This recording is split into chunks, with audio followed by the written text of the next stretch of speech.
are some of the things which I actually wanted to talk about while I am actually making a children's book.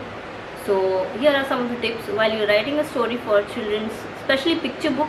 Picture book represents ages 3 to 8. So these are some of the tips which I would like to give you guys if you are writing a children's book with big pictures in them. So number one tip which I would like to give you guys is the overuse of adverb. So the kids whom you are writing for are actually from 3 to 8 and they don't understand difficult words. They haven't been to school, and especially a kid who actually sees pictures more than understanding words, even when the parents are reading them to them. So you don't want those adverbs or even difficult words incorporated. So just avoid very difficult words or vocabularies. You need simplicity in your language, especially if you are like a professional writer. You tend to do that. If you are writing a children's book, you tend to use difficult words, and you want your sentences to look elaborate and descriptive, and you don't want that because your readers are actually very young. They have a young mind. They have just started school and maybe not even started school. So just keep those little things in mind. As a kid, if you would understand those words, just keep those little things in mind and you'll be good to go. So this next tip is use of simple and small and short sentences. By that I mean, if you're writing Mel was flying in the air, looking at the sky, looking at the city down below, and he felt very happy. So like words, like long sentences like these won't help you.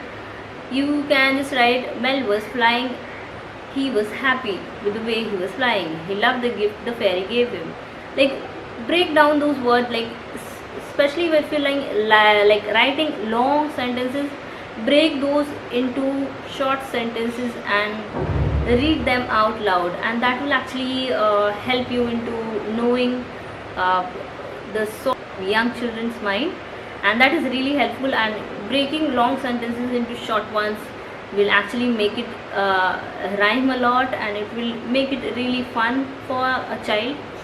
So yeah, just keep those things. Don't have any idea as to how to write long sentences into smaller sentences, you can listen to audiobooks or even stories that are available on YouTube. You can listen to those.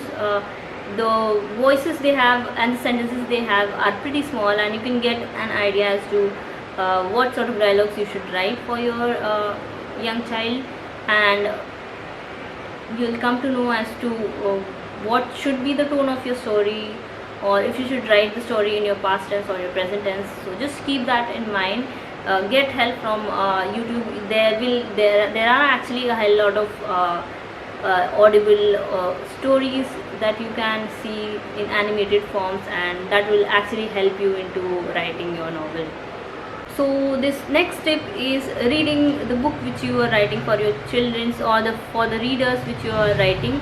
You can read those dialogues out loud for you to know as to how simple the dialogues are. If there is overuse of exclamation marks and question marks, then the kid might face difficulty while reading it. And just reading out your whole story out loud would actually help you into knowing to what extent you've rhymed your story, or to what extent your story is simple. These are the 3 tips that I would like to give you guys. First is not using difficult adverbs or verbs or words. Second thing is use of short sentences, and the third tip is reading out your words out loud so that you can actually make out what kind of story you've written. So these are just 3 really common, or just the tips which I would like to share if you are writing a story for children's book. So yeah, I hope this video was helpful, and do subscribe to my channel. I do make art videos along with tips and tricks, or the journey which I'm following through. Apart from making art, I am actually an author too. So if you want to follow along, I didn't want to make another channel for simply writing advices and other things, because it would be really hectic for me to maintain. So I just wanted to put it out there. So just subscribe to my channel. That would really help me a lot. And thanks for watching this video. I hope to see you in future videos.